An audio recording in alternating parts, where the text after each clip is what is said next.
That's better. You beautiful lot. My name's Jason. This is my 80's podcast. You put the boom boom into my heart.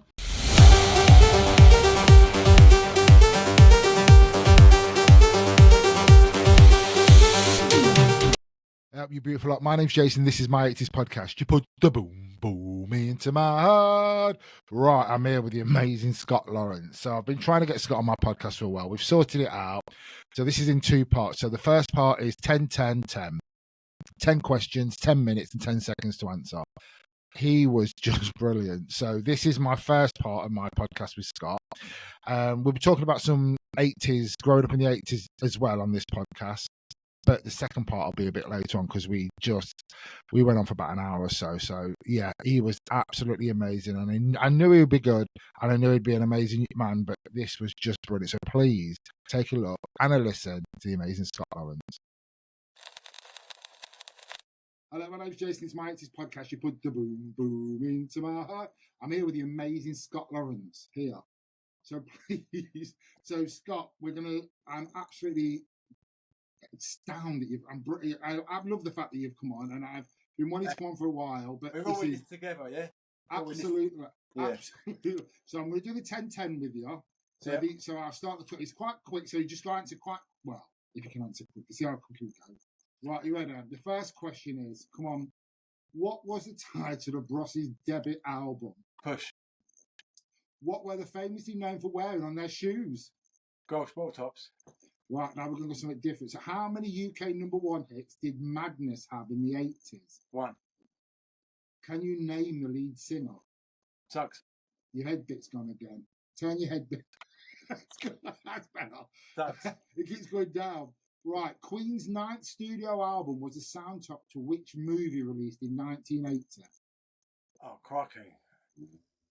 Oh, I know it. I know it, but I can't think of it. Don't worry, I'll give you that subject. What 1984 Queen song had them dressing up in women's clothes in the video? I Want to Break Free. Right, number 4. Candy Girl was an R&B song for which boy band? Oh yeah, New Edition. Can you name one of the singers from the New Edition that went on to have a 1989 hit with On My Own from Ghostbusters? Bobby Brown. Right, number 5.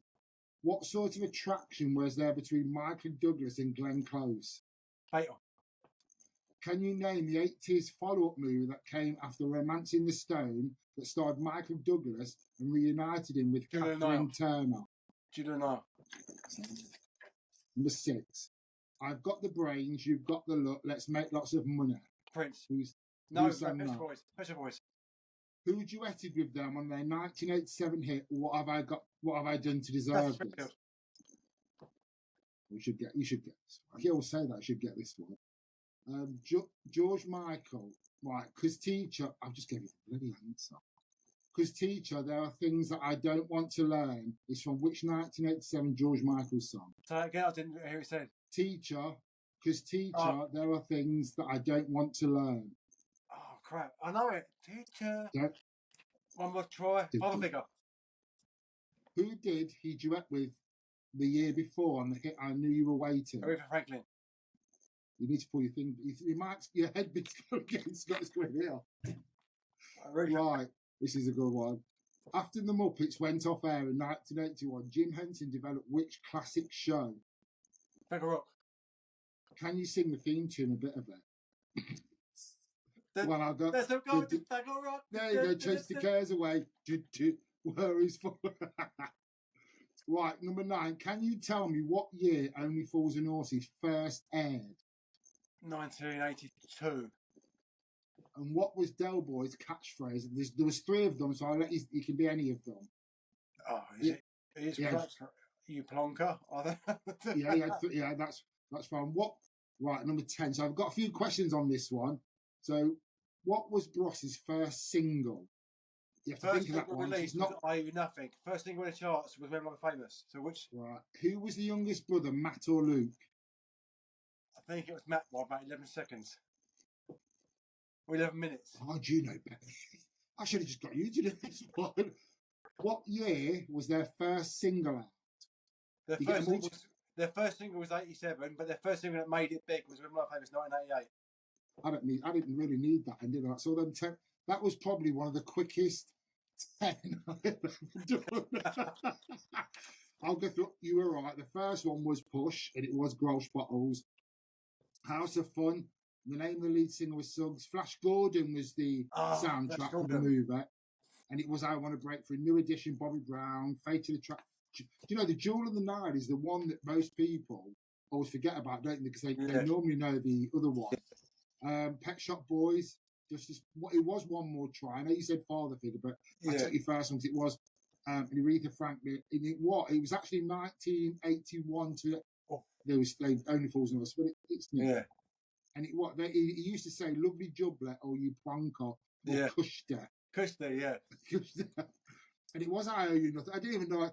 You knew more than I did on there. I Owe You Nothing. Matt was actually the youngest, and it was 87. The best thing about that last one, because I suppose they gave you a multiple choice, but you didn't need one. You didn't need a multiple choice for that. So that. I have to be honest. That I've not done that. In fact, that's literally done that in 6 minutes. That normally takes me about 10 minutes for most people that I do it with because they don't know what your head bit's gone again. Keeps dropping down. Sorry, mate. But that no. You know what I'll do? We'll carry on because I'm just instead of going off again, I'm going to stay on because I'm going to ask you some questions now. Because I've been asked some questions. So, if you could go back to the 80s, what would you bring back from the 80s, and why would you bring it back? What would I bring back? If there's anything you could bring back from the 80s, what would you bring back? I'd probably bring back from the 80s, shadow of a doubt, music. But what would I bring back? There's loads of stuff, ain't there? Yeah. It's hard because the 80s were amazing. It'd have to be the music. That's what I said. It'd have to be the music. I think one of the girls that I chatted to said roller skates. She said, yeah. I said, they're rollerblades now. They're called roller skates. Yeah, I know. Yeah. Well, it's not roller skates. But that's what we were saying, because the thing is, I always find, it's like, I've said this so many times, and like, you know, like with the 80s, I always think with the 80s they were all unique in the 80s. Yeah. And as much as I love the 90s, and I know some people think, I don't mock the 90s, but I think in the 90s, they were as good as they were boy bands, they were. But I think the 80s, they were all unique, and they all wanted to be different, didn't they? You had like the Duran Durans and the Whams, and then you had, you know what I mean? You had all the Spandau Ballets, and you had all the, you know, and they all wanted to be different. And I think that's probably what I loved about the music. Everything was completely different. But music aside, on a serious note, if I had to bring one thing back from the 80s, it'd be respect. Absolutely. Be respect. Absolutely, because no mobile phones, no social media. If you wanted something, you went out and you earned it. You went and you had a paper round, and you do you know what I mean? Yeah, you didn't. You weren't like, I want it now, and you got it. So respect. Absolutely. And common sense. I always used to say to my mum, I mean, my mum she doesn't find it funny now, but she did. I always used to say to her, because when we was kids growing up in the 80s, she said, oh, I was quite good. I goes, we bought a cell phone because we used to go out in the morning and come back at night. Yes. You didn't know where we were. She went, yeah, but times were different then, weren't they? It's like, you know, I mean, when you was younger, I mean, when we used to go out, you didn't have to worry about, and you know, like I said, there were no mobile phones, there were no bully, and I always think it must be harder for parents now, especially with, I love social media, but it's quite scary for a parent. What you don't know can't hurt you. So what I mean in that respect is, back in the 80s, it all went on. We didn't know about it. Absolutely. Let me find it. You could fart and hold TikTok and know about it. Do you know what I mean? You can't do anything. But back in the 80s, there were still people about, but we didn't know about it. No, I always remember. Oh God, what was it? It must have been the later. I always remember. Is it Jack the Ripper? I think my mum used to scare about him, and I didn't know. I mean, my mum used to convince me that he was literally not far from us, even though he was like a long way away. But even then, that was probably one of the most scary. That was probably the scariest thing I've had growing up as a kid. And like you said, I just think we probably knew about a lot more. There was a lot more stuff out there, but we didn't know about it. And to be honest, we didn't want to know about it. And if you go back to the early 80s, I think what I would 100% bring back would be the adverts. Because adverts about wearing seatbelts in cars, they took to scare you. Yeah. You put it out there now and everyone's offended by it. Yeah, you know what? And I always think now you can't, there's so many things you can't say. Yeah. And I understand we have to move on. I completely understand you have to move on. But I just think like you said about adverts. I mean, some of the adverts. I mean, I've done some revisit and react to some adverts, and they've just had. I mean, I laughed that much of them. Then you think to yourself, I shouldn't laugh at that.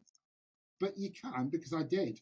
And it's just we've gone into a world now where you just think, shall I laugh at that? You got to think about everything you say, everything you do, in case you offend someone. Yeah. Back in the 80s, everyone just did what they wanted to do, and it was just diverse. And now everyone's got to fit into a box, and I think it's just wrong. Yeah, and I always think, it's like with TV shows. I mean, I have a weird sense of humor. And I love some of the comedy stuff and you know, when you watch it now, you just think, how did they get away with that? But we did. We laughed at it and we enjoyed it. And it's like, I don't know why people. I understand some of it. I mean, it's like things like. I mean, I used to love one of my favourites. I've done this before. Is Kenny Everett. Kenny Everett was in the most impossible taste. But he was very clever with his stuff, wasn't he? Because he had like that. I mean, like Cupid stunt. He was away with words, and he wasn't. Even though he wasn't as vulgar, I suppose you could say. But then it's like Benny Hill. I used to love Benny Hill. Benny Hill. But he was like a right pervert. Yeah, Benny Hill. What's the one that it was late 70s, early 80s? They had the Fez. Oh God! Yeah. Oh, what was that? Forgot his name. I loved him. Yeah, because he could tell a really rubbish joke, but it's the way he delivered it. Yeah, and you'd laugh. That's a bit.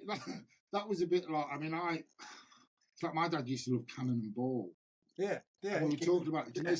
TV was just amazing, wasn't it? Yeah. Everything back then, I was like, my life back then was Grange Hill. Yeah. Top of the Pops. You know. Grange Hill. Chips. You know. Jesus. You know what I mean? But Grange Hill, I remember Grange Hill, but I completely forgot. But I mean, remember they had that big advert. I think they just say no, then drugs and that was quite controversial in the 80s, wasn't it? Because it was all about people taking drugs. But I just think now, we've just lost the way. People are just too easily offended now, and it's almost like you go to school and they've got their mobile phones, and what's the point in going to school to learn geography when you've got Google? You're not talking to use your brain. You're just talking to look at a screen. So, I mean, I was talking about this because they were talking about, because I mean, some of the most amazing, some of the 80s films for me were some of the best films ever. Yeah. And I loved The Breakfast Club. And I remember hearing that they were thinking about Breakfast Club. Yeah. Yeah. And they were thinking about remaking. I thought you could remake that, because that film was basically about 5 school kids, and that was it. They'd have mobile phones nowadays, wouldn't they? You wouldn't be able to tell them off because the teachers would get in trouble. They'd threaten the teachers so you wouldn't be able to do anything like that. No. And that's what I always, when I think of like the 80s films, I think about remaking them. I just think they're just some films you need to leave alone. You look back at the big ones, and you obviously got your ETs, your Back to the Futures, but they're films that you can't remake them. No, you can't. So what was one of your favourite 80s movies? My favourite 80s movie, without a shadow of a doubt, Ferris Bueller's Day Off. Oh, I've not seen Matthew Broderick. Yeah, Ferris Bueller's. I completely. Rocky IV. Yeah. I used to love. Do you know what? Because as a kid, I used to. I came from a really bit of a rough council estate, and we used to go. I'll tell you what. Here's a question for you. What film is this from? What film is this from? It's Showtime. Oh, wait. Do that again. It's Showtime. Where have I heard that? Beetlejuice. Yes. The original. Because they remade that, haven't they? Now they're remaking it, but it ain't gonna be anything like it was. No. Do you know what? You can have all them back as you like, but I just don't think it will be exactly the same. And I think just leave stuff. It's like the Gremlins. I don't want them to remake that, and they keep saying that they're going to remake that because it'll all be CGI. They lose all that sort of puppet stuff that they had. Do you know what I mean? Jaws and Jaws 2. Oh God. They lost it from Jaws 3. They tried to put some special effects in. They did. I have to be honest. I was going to talk about Jaws something, and I didn't realise that the first Jaws was in '76. Was it '76? I know. There was a question. There was a thing on the radio today, a Popmaster, and it was what was the year? And they said when Jaws 2 come out, and I thought it was about 1980, but it was before that. That was It was. Jaws 3 was the 80s film. Yeah, Jaws 2 was that 90. Yeah, it's 79. They were like, they were so near each other, and I always think, yeah. shit, I can't talk. But I always say that with like music as well. I mean, I love any sort. I mean, it's like who was your massive idol? And I think I know who your idol. Have you got a few idols from the 80s that you used to idolize? My main idols would be Michael Jackson, Stevie Wonder. Oh God, yeah. Prince. Yeah. These are icons, aren't they? These Madness, are big, massive. Suggs. Yeah. And obviously, I was heavily into Bros, but I just think Matt Goss is such an underrated singer. He was. And it's like when you see him now. I seen him recently, and he's still got an amazing voice. He's just done too much to his face, I think. But vocally, he's amazing. He is brilliant. They were brilliant. After my sisters were absolutely fixed, and I love Bros. And I used to, when they came out in all the hair stuff, and because I got curly hair, there's no way on Mary Mother effing Earth that I could have got my hair like theirs. But my sisters used to be, and they'd come on the telly, and you could hear them screaming in the bedroom. But everyone loved Bros, didn't they? In the late 80s. I remember I'd been at school and some girl came and said, "Well, you look like Bros," and I was like, "Who are they?" And I didn't know. And I see a magazine, and so I cut my hair, got earrings. Yeah. But everybody did. But if you said to me, as much as I've seen Michael Jackson a few times and Bros, if I could bring one person back and I could see him now, it'd be George Michael. Oh, have you never watched him? I've never seen him live. Oh, Scott, I went. Now I never seen him in Wham because I was too young, but I watched him on his 25th anniversary in Birmingham. Yeah. And I have to be honest, I felt like a child because I was absolutely. He was like, you watch these like people that, because you idolise someone, it's like you watch these girls that go absolutely mental, like when the Beatles used to come on. I felt like I was doing that. I wasn't, but I just could not believe that I was actually watching him and I was listening to him, and he was just absolutely phenomenal. He was just. I remember watching the X Factor when he came on with that guy, that young lad. I didn't realise how tall he was. Yeah, but he's a tall bloke. He is such a phenomenal talent, singer, songwriter. Absolutely. And when he come out and it's found out, and he made it work for him. Oh, see, outside. Scott, I think that's the one thing that I always think. He took a negative that are all being negative and made it into one of his biggest hits. Yeah. You know what I mean? Yeah. And I just think, how clever was that? Yeah. But I think with him, I always think with George Michael, I think it's like when people always say, "Oh, because you're a gay man, oh, you must have fancied." I never fancied it at all. I idolised the man. It was it was like Andrew Ridgely at the beginning. Yeah. But when you think, like, I didn't realise till I watched that documentary how Andrew Ridgely pushed him to go solo, didn't he? Yeah, they were good mates. Yeah, and it just think. I watched it with Kate. Obviously, Kate was. Yeah. Kate was born in '87, so she was like younger than me. But she didn't know who they were. I was like, "Are you having a laugh? Are you having a laugh?" I love it. Are you having a laugh? Yeah. Because you think that. But my sister. Michael Jackson was like, but. If I could bring one person back, it'd be George Michael. Yeah, I always think he went too soon, George did, and I just 100%. think. And they all do. But then so did Michael. You know what I mean? And Whitney. I have to be honest. Whitney was my biggest shock. Whitney. I expected it. I don't know why I was shocked. But I was shocked when it happened, but I expected it. But she was another 80s. She was massive in the. It's like Madonna. I'm not a massive fan of Madonna's now.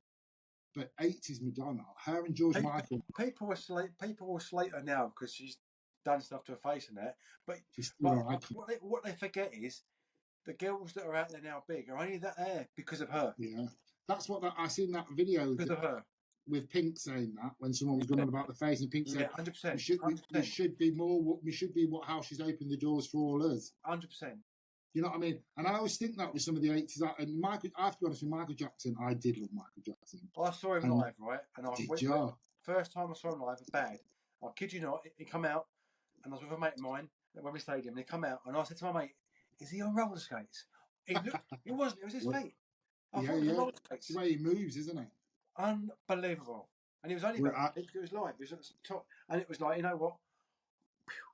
The thing is with them, I think the things with these, I always think with them sort of icons from the 80s, you can't. It's like when I went to watch 2 years ago, we went to watch Kim Wilde, Yeah, she's still about, isn't she? And she was absolutely amazing, Scott. I have to be honest. I wasn't too sure what, and I love Kim Wilde, but when I went to her, she was brilliant. And she wasn't running around the stage like she used to when she was about 25, but she was still moving, but her voice was just immaculate. Yeah. It was just, yeah. It was, you just think. Kim Wilde. Yeah. Do you know Johnny Hates Jazz? Yes. You ever heard the song Turn Back the Clock? I've turned back time. Yeah, Kim Wilde is backing vocals in that. It's sure. Yeah. Well, I've got some. Do you know that Choose 80's that I was talking about? Yeah. Listen to them interviewing Johnny Hates Jazz. They've got Johnny Hates Jazz, and who else? They've got. Oh my God! I look. Cause every time I watch it, I just think that's what I want to do. And it's like things like and the Jam, not Paul Weller, but the other three from the Jam have been interviewed. And it's just honestly, some of the stuff is brilliant. But yeah, Thompson Twins. Yeah, amazing. Oh God, yeah. Do you know what I mean? Just things you forget, and think back in the day, people slate like groups like Bros and things like that. But every single one of their singles in that first album sold nearly half a million copies.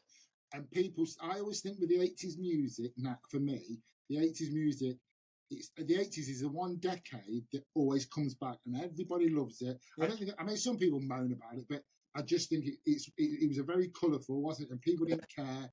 And like you said before, people were a lot more not so much was the word tolerant. We didn't have all the stuff that we have now.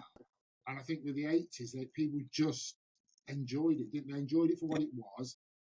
If you go out to a party, you go to a party or go to a wedding, and you got a dance floor, no one will get up. As soon as you put the 80s on, bang. They're up, yeah. Bam, we went to a party, and it was an 80s one.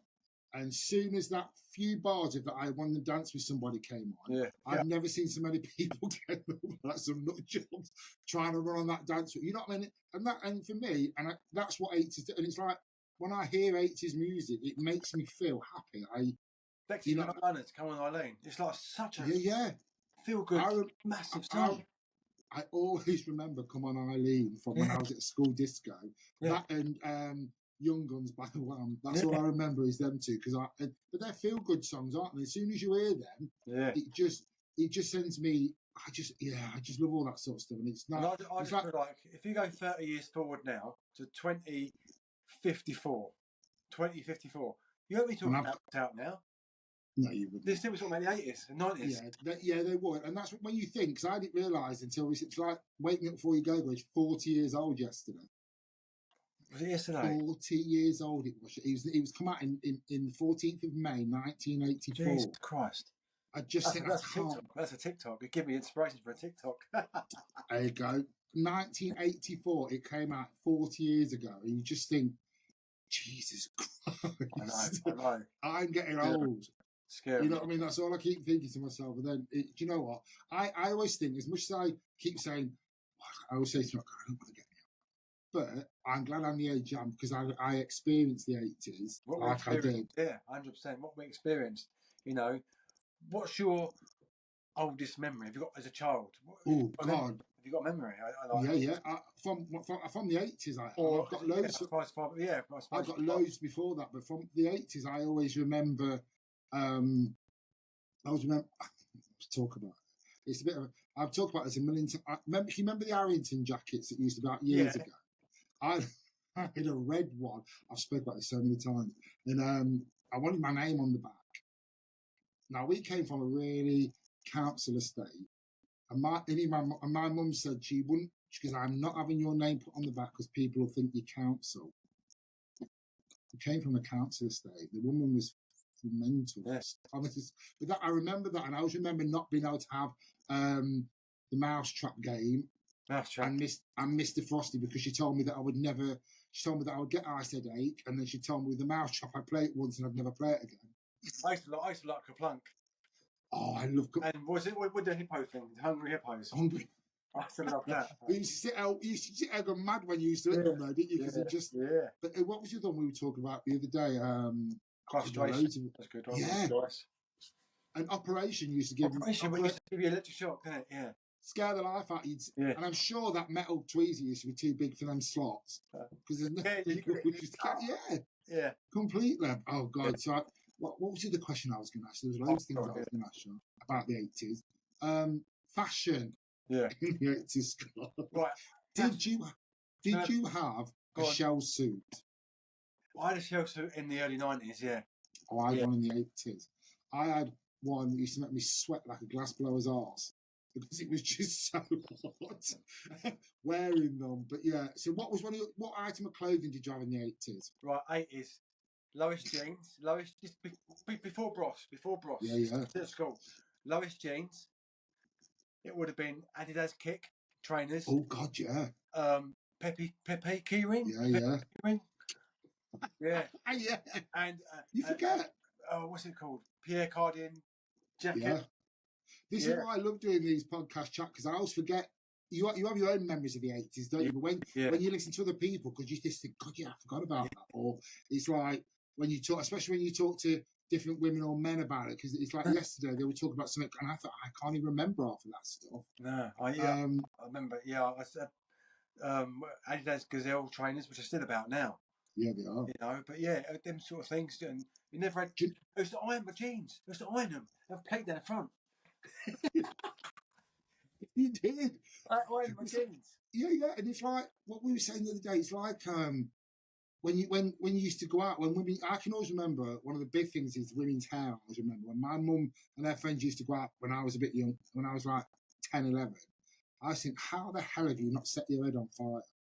Because they used to use, it was like, because it was higher the better, wasn't it? In the 80s, the women wanted to get higher, the better, and they had their massive shoulder pads. That's all I remember is my mum turning around, about taking your eyes out as she spun around. Jesus Christ.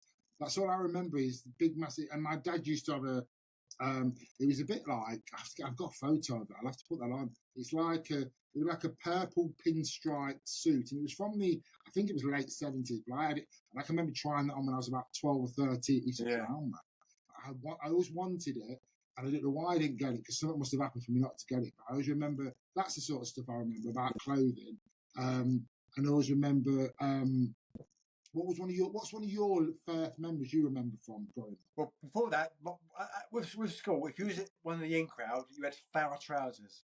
Farrah trousers. My mum wouldn't let me get them. and Dr. Martin shoes. Farrah. I completely forgot about them. They used to be like so tight, didn't they? Used to be so like flat. And did you have a bit of flair on them? Yeah, they were. Yeah, Farrah. I remember.